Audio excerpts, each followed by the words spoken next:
Hello everyone, deer cooking হাউসে আপনাদের সবাইকে স্বাগত জানাই। আজ আমি আপনাদের সাথে শেয়ার করব টক ঝাল ফুচকা রেসিপি। আজ আমি এই ফুচকা দিয়ে জল ফুচকা ছাড়াও চাটনি ফুচকা এবং দই ফুচকা বানিয়ে দেখাবো। হঠাৎ করে খেতে ইচ্ছে করলে বাড়িতেই ঝটপট কীভাবে বানিয়ে নেবেন সেটাই আজ আমি আপনাদের দেখাবো। আজ আমি ফুচকাগুলো বাড়িতে বানাবো না, দোকান থেকেই কিনে আনবো। দেখুন, দোকান থেকে এইরকম ফুচকা কিনে এনেছি, আর মাত্র 20 টাকাতেই দেখুন কতগুলো ফুচকা হয়ে গেছে। হাতে সময় কম থাকলে আর ফুচকা খেতে ইচ্ছে করলে এইভাবে ঝটপট দোকান থেকে ফুচকা কিনে এনেও কিন্তু ফুচকা খাওয়া যায়। গ্যাস অন করে একটা কড়াই বসিয়ে দিলাম। এখন এই ফুচকাগুলোকে ভেজে নেব। অল্প পরিমাণে সাদা তেল দিয়ে দিলাম। এই ফুচকা ভাজতে কিন্তু খুব বেশি তেলের প্রয়োজন হয় না। তেলটা গরম হয়ে গেলে বেশ কয়েকটা ফুচকা তেলের মধ্যে দিয়ে দিলাম। দেখুন ফুচকাগুলো কত সুন্দর বড় বড় হয়ে ফুলে উঠছে। দেখুন ফুচকা ভাজা কিন্তু রেডি। মাত্র 2 মিনিটে কত সুন্দর বলের মতো ফুচকা ভাজা হয়ে গেল। ঠিক একইভাবে আমি বেশ অনেকটা পরিমাণে ফুচকা ভেজে নেব।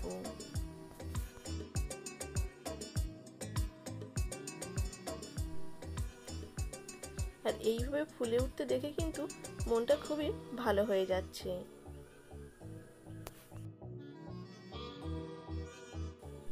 দেখুন ভাজতে ভাজতে বেশ 1 গামলা ফুচকাই ভেজে নিলাম।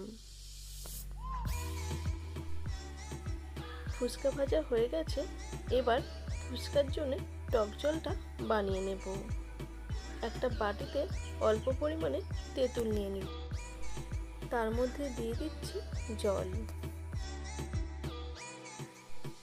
এবার হাত দিয়ে খুব ভালোভাবে এইভাবে চটকে নিতে হবে।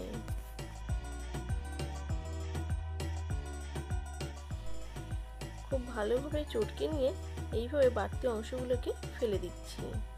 এবার এর মধ্যে দিয়ে দিচ্ছি স্বাদ মতন লবণ, দিয়ে দেব চাট মশলা,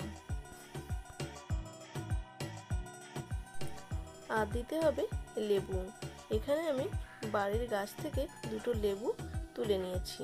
এখন এই লেবুগুলোকে একটা ছুরির সাহায্যে এইভাবে স্লাইস করে কেটে নিচ্ছি।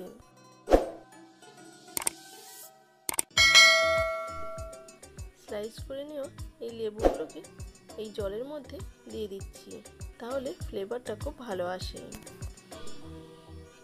আরও দিয়ে দিচ্ছি 2টো লেবু পাতা। লেবু পাতা এভাবে ছিঁড়ে দিয়ে দিচ্ছি, তাহলে গন্ধটা খুব ভালো আসবে। টক জলটা এখানে আমি একটু কম করেই বানালাম, যেহেতু আরও আমি 2 রকমের আইটেম বানিয়ে দেখাবো। আর এখানে আরও একটা বাটিতে নিয়ে নিয়েছি চাটনি ফুচকা বানানোর জন্য চাটনি। এই চাটনিটা বানানো আজ আমি দেখালাম না, তবে অন্য সময় দেখিয়ে দেব।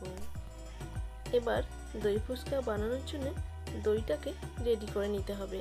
একটা বাটিতে নিয়ে নিচ্ছি বেশ কিছুটা পরিমাণে টক দই, তার মধ্যে দিয়ে দিলাম সামান্য লবণ। এখন একটা চামচের সাহায্যে দইটাকে খুব ভালোভাবে ফেটিয়ে নেব।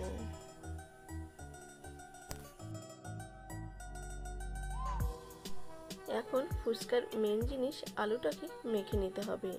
এখানে আমি 4টে আলু সেদ্ধ করে নিয়েছি। এখন এই আলুগুলোকে এইভাবে হাত দিয়ে ম্যাশ করে নিতে হবে। আলুটাকে খুব ভালোভাবে ম্যাশ করে নিয়েছি। এরপর আলুর উপরে দিয়ে দিচ্ছি ভেজানো ছোলা,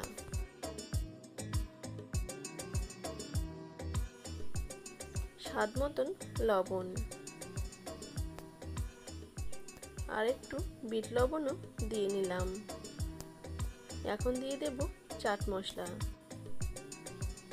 লঙ্কার গুঁড়ো, তবে ঝালটা আপনাদের পছন্দ মতো কম বেশি দিয়ে নেবেন।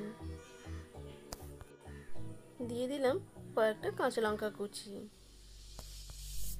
ভাজা বাদাম।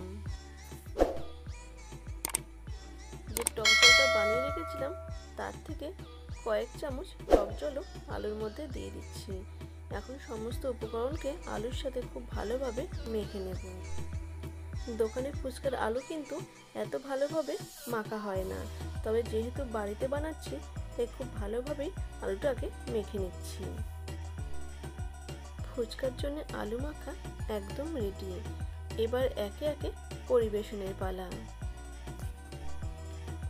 প্রথমেই আমি আপনাদের এই 1 গামলা ফুচকা থেকে একটা জল ফুচকা বানিয়ে দেখাবো। দেখুন, একটা ফুচকা ভেঙে তার মধ্যে বেশ কিছুটা পরিমাণে আলু দিয়ে টক জলের মধ্যে ডুবিয়ে নিলাম। দেখুন, দেখলেই কিন্তু জিভে জল চলে আসছে। এবার একটা প্লেট নিয়ে নিলাম। প্লেটের মধ্যে বেশ কয়েকটা ফুচকা এভাবে ভেঙে ভেঙে রেখে দিচ্ছি। এবার একে একে দই ফুচকা এবং চাটনি ফুচকাটা আপনাদের বানিয়ে দেখাবো।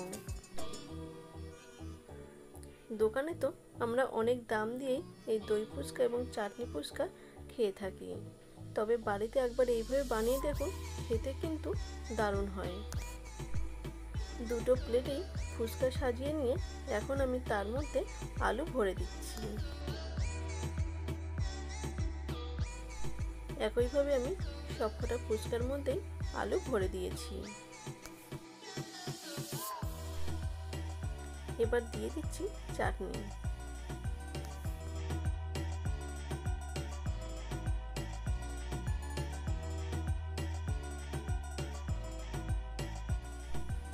চাটনি দেওয়ার পর দিয়ে দেব ঝুরি ভাজা।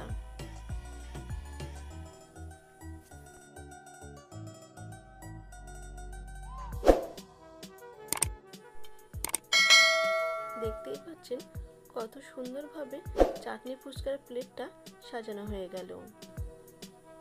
এবার বানিয়ে নেব দই ফুচকা। তার জন্য ফুচকার মধ্যে আলু ভরার পরে দিয়ে দিচ্ছি ফ্যাটিয়ে রাখা টক দইটা। টক দই দেওয়ার পর এবার দিয়ে দেব উপর থেকে অল্প করে চাটনি। দিচ্ছি একটা করে বাদাম, আর সব শেষে দিয়ে দেব ঝুরি ভাজা। এইভাবে বাড়িতে দই ফুচকা চাটনি ফুচকা বানানো শিখে নিলে বাড়িতে ইচ্ছে মতো বানিয়ে খেতে পারবেন। দেখতেই পাচ্ছেন দই ফুচকার প্লেটও কিন্তু একদম রেডি হয়ে গেছে, আর দেখতে তো ভীষণই লোভনীয় লাগছে। এখান থেকে একটা আমি তুলে খেয়ে দেখব। আজ আমার এই ভিডিওটা যদি আপনাদের ভালো লেগে থাকে তাহলে অবশ্যই লাইক, শেয়ার এবং সাবস্ক্রাইব করবেন আমার চ্যানেলটিকে।